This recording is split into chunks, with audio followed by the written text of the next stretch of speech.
Senator Sanders, you have called this assassinating a government official. You would not have ordered the strike. Right. Look, here is the danger, David. There are very bad leaders all over the world. Kim Jong-un in North Korea is probably responsible for the death of hundreds of thousands of his people, threatening all of Asia with... See, here is where this is the problem I have with Bernie Sanders.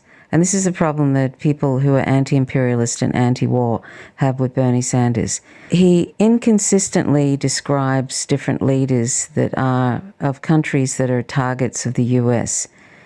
Like he basically called Hugo Chavez a despicable dictator or something like that. That is just so far from the truth. And it's just the typical national security state talking points. Now, here he is vilifying Kim Jong-un. Now, I think all leaders have problems, but this is what they do when they're talking about any country that hasn't submitted to the US. They always refer to them as dictators or and vilify them. And this is something that Bernie Sanders is unfortunately going to do now, and I have a problem with it because this makes me really wonder about his foreign policy if he was ever president of the United States.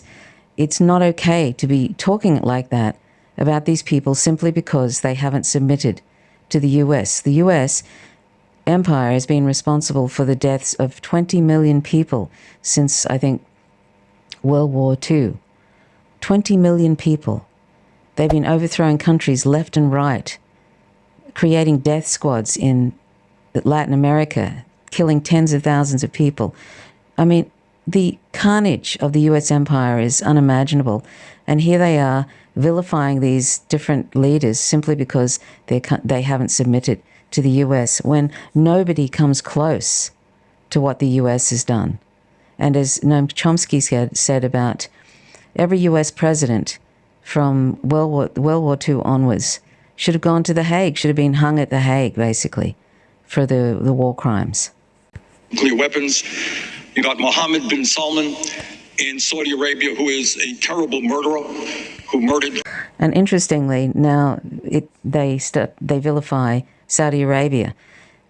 They've been best buddies with Saudi Arabia and giving them support while they committed genocide on Yemen. And yet now suddenly they've been vilifying Mohammed bin Salman for the last year or so after the Khashoggi murder, even though, and I really think that's more about he's not playing along with what US empire wants, so that whole Khashoggi thing was blown up to vilify him, and now they repeatedly vilify him, and I think it's because he is not doing everything that the US wants him to do, and when he does, that's when they'll probably stop vilifying him. Khashoggi in cold blood and dismembered his body. You have Putin in Russia, who has been involved in political assassinations of his enemies. See, this is like, it's pot calling kettle black. They're constantly meddling. I mean, and see, he's going to run through all these different countries that are not submitting to empire because he's trying to prove to the national security state or that he's on board with the imperialism. He's trying to prove to audience members that he's really just like all the rest of them. He's, this American exceptionalism thing that we can do no wrong. We're the force of good in the world, and all these other countries are run by crackpots and dictators. It's this sort of thing that makes me I don't think it's okay, and that's why I can't. Even though I think he's got the best policy there is, the best foreign policy, the best domestic policy there is, and I really think he would try and get Medicare for all and all those various things for people. But if we don't care about this sort of talk, if we don't care, if we're on the left and we're not anti-imperialist and anti-war, and we just turn away from this sort of talk and kind of go, but he's going to get us Medicare for all, and he's going to do this and that for us. And we don't care about this kind of thing that leads to invading countries and bloodshed, etc. Then what kind of left are we? I don't believe you can be on the left if you're not anti-war and anti-imperialist. And I see this over and over again with people who call themselves progressive, who are just totally focused on getting Medicare for all and getting student debt elimination and all of that. And the war stuff, the imperialism stuff is sort of on the back burner. It's not really important. Like if they heard what he was saying right now, it'd sort of go into that black hole, and it wouldn't be something that really concerns them, because all they really want, and I don't blame them for wanting to have free healthcare and all of that. I don't blame anybody for wanting to get out of poverty and all of that. Of course not. But if you are not pushing him from the left, Bernie Sanders from the left, then really what can you really say that you care about the people, the brown and black people that the US is basically causing tremendous suffering and destroying their countries? Can you really call yourself somebody from the left if you don't care about that? So this is the problem I have. I hadn't seen this bit until just now. I have a real problem with it. And it is actually, and Vladimir Putin, of course, he's just another oligarch. Like he has his problems, but he also has managed to be the only adult in the room when it comes to the pushing closer to war in various countries. They seem to be working overtime to try and de-escalate the various situations the US continues to create. They're constantly going in and trying to de-escalate in Syria, de-escalate for the DPRK, de-escalate, constantly sort of this Iranian deal. Lavrov, the foreign minister, is constantly going around trying to de-escalate situations that the US is trying to escalate. So he's one of the few adults in the room, Vladimir Putin. And this is sort of, this is what Bernie Sanders comes up with. In China, who's put 1 million Muslims into concentration camps. That also is something that needs to be scrutinized, that there's a million Muslims in concentration camps.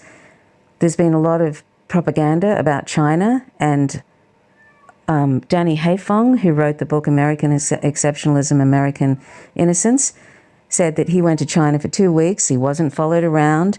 He actually saw with his own eyes that Muslim mosques were being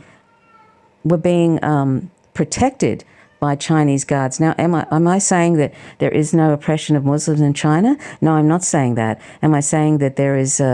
I've seen a Grey Zone article questioning the whole Muslim internment camp of the Uyghur Muslims. I think that we really, really need to really seriously think about the stories that we're told about China at the moment, because China is a target of the US empire. We need to be critical and scrutinize the stories that we are told about the DPRK. I know that for years and years, I believed all the stuff that was coming out about the DPRK, to only find out that it was absolutely not like that they actually had free healthcare there. I mean, there was 2 people I knew of. One was John Preisner from the Answer Coalition, went there. He wasn't followed around. He wasn't given a special tour. He just traveled around the countryside, and he said it was totally different to what is described to us and what the awful stories we're told about cannibalism and all that sort of thing. And I think it was Ava Bartlett went over, and she also had an unsupervised tour, and she got around the countryside, and she had the same experience. And there are actual tourists that go over there, and you don't hear any horrific reports.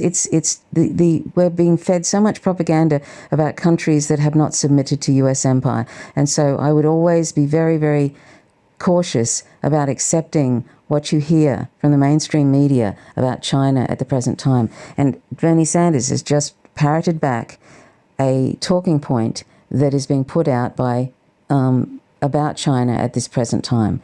I mean, what about all the Muslims that are being killed in Yemen, or in what about the genocide in Yemen? What about the Muslims in Palestine?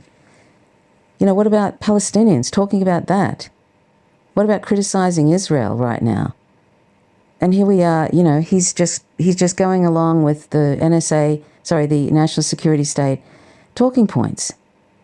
And he's trying to prove some sort of credential, that yes, I'm just like the rest of us, just like the rest of you, I'm an imperialist, and we're the good guys, and there's all these, dictators and and countries that we should be afraid of, that are doing the wrong thing. We're not really doing anything wrong, really. No, it really bothers me. Cannot go around saying you're a bad guy, we're going to assassinate you. So he's just parroted back all the vilification of all those people, and now he's going to go into, he's just reinforcing the national security state narratives about all those different people and different countries, and now he's about to go now and say, but we shouldn't be doing this. And then you're going to have, if that happens, you're opening the door to international anarchy. That every government in the world will then be subjected to attacks and assassination. What we have got to do, which Trump does not... Hello? And who is going around trying to assassinate? The U.S. empire is going around. They tried to help assassinate Nicolas Maduro. They've been assassinating leaders and through proxies, nuclear scientists, and all sorts of things for ages now. See, this is where it's like, look in the mirror, for goodness sake. Look in the mirror. Understand is strengthen the State Department and our diplomatic capabilities, not just the military. What we have got to do is bring countries... Why didn't he start with that, about focusing on diplomatic efforts? Why did he have to vilify all those various people and countries first? This is what's wrong. And also, nobody tells the truth about what the U.S. empire is doing. No one. No one tells the truth because that would threaten the whole American exceptionalist idea that we're the force for good in the world. This is a country that is completely propagandized about itself, that their country is the force for good in the world, and that everything they do, if anything bad happens, it's really inadvertently they've hurt, injured a bunch of people or killed a bunch of people. It's sort of like they didn't mean to do it, which is it's just an unfortunate accident. No, it's not an unfortunate accident. They mean to destroy countries. They mean to destroy countries because they're competition. Around the world together with our power and our wealth and say, you know what, let us sit down and work out our differences through debate and discussion at the UN, not through more and more war and the expenditures of trillions of dollars and the loss of God knows how many lives. He's probably, at some point he's going to retire, Bernie Sanders. Why doesn't he finally tell the truth about the people in his own party? That they okayed the massive military funding of $735 billion recently. And they're constantly approving that massive military funding. And they're for regime change. They jumped up at this State of the Union by Donald Trump when he pointed out the US-backed right-wing coup leader Juan Guaido. And Nancy Pelosi jumped to her feet and everybody applauded. They're totally fine with regime change. Why doesn't he say... why doesn't he talk about that? Talk about the fact that they're totally fine with regime change, totally fine with invading countries, really. And in fact, and Donald Trump is totally a warmonger, right? But if he ever pretends that he's trying not to start wars, if ever he pretends for his base that he's an anti-war president, they all start to jeer him and they applaud him when they're totally fine when he's sort of he's warmongering. Why doesn't Bernie Sanders take the opportunity now, when he's not going to run for president again, to reveal the face of his own party, to finally sort of say what his own party is really, which is just an extension. They're just one big party, a warmongering, corporate-serving party, the GOP and the DNC.